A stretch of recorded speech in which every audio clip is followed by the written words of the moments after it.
கிறிஸ்துவலே மிகவும் பிரியமானவர்களே, 18/11/2025 உங்களை சந்திப்பதிலே மகிழ்ச்சி அடைகிறேன். வாருங்கள், ஒரு நிமிடம் நாம் ஜெபிப்போம். அன்பு தகப்பனே, இன்றைக்கு என்னுடைய பாதுகாப்புக்காய் ஜெபிக்கும்படி என் தேவனுடைய சமூகத்தில் வருகிறேன். என் தேவனுடைய நிறைவானது இவருடைய வாழ்க்கையில் இருக்கட்டும் அப்பா. நம்முடைய அன்பின் அபிஷேகத்தினாலே நிரப்புவீராகும்படி கிருபை கோலும் கைத்தலும் இவரை தேற்றணும் அப்பா. என் தேவனுடைய மகிமையின் பிரசனம் இவரை சூழ்ந்து கொள்வதாக. செல்லக்கூடிய இடத்திலெல்லாம் வெற்றியும் ஆசீர்வாதத்தையும் இவருடைய வாழ்க்கையில் நீர் தரும்படியாக ஜெபிக்கிறேன்.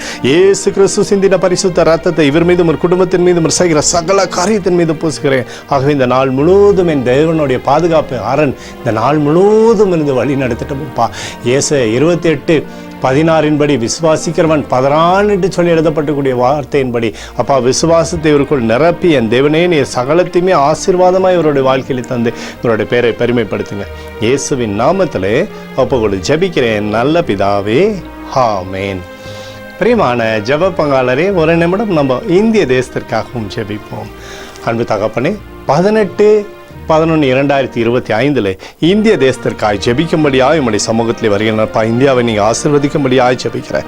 உம்முடைய கிருபையானது தேசத்தில் இருப்பதாக, உம்முடைய நிறைவானது தேசத்திலிருந்து செயல்படும்படி நீ செய்தல்லும்படி ஜெபிக்கிறோம். உம்முடைய கோலும் கைத்தறியும் தேசத்தை தேட்டட்டோமப்பா. உம்முடைய அன்பின் பிரசனம் தேசத்திலிருந்து செயல்படும்படி நீர் செய்தல்லும்படியாக ஜெபிக்கிறேன். ஆண்டவரே, உம்முடைய கிருபையினாலே தேசத்தில் நன்மை உண்டாகும்படியாக, சமாதானம் உண்டாகும்படியாக செய்யுங்க. எங்களுக்காக அடித்து நொறுக்கப்பட்டுக்கூடிய இயேசு கிறிஸ்துவும் அவர் சிந்தின வெளியேறப்பட்ட ரத்தத்தை வைத்து ஒப்பு கொடுக்கிறேன். அத்தோடு இந்திய தேசத்தில் எழுப்புதலை தரும்படியாக ஜெபிக்கிறேன். எழுப்புதலை தருவீராக, எழுப்புதலை தருவீராக, எழுப்புதலை தருவீராக, எழுப்புதலை எங்கள் கண்கள் பார்க்கும்படி நீர் ஆசீர்வதிக்கும்படி ஜெபிக்கிறேன். நேற்றும் இன்றும் என்று மாறாதவராகி இயேசுவின் நாமத்திலே ஒப்பு கொடு ஜெபிக்கிறேன் நல்ல பிதாவே, ஆமென். பிரியமான ஜெப பங்காளரே, ஆண்டவர் நம்மளுடைய ஜெபத்தை கேட்டிருக்கிறார். இந்த நாள் முழுவதும் கர்த்தராகிய இயேசு கிறிஸ்துவுக்குள் நீங்கள் வளரும்படி உங்களை வாழ்த்தி ஆசீர்வதிக்கிறேன். ஆமென்.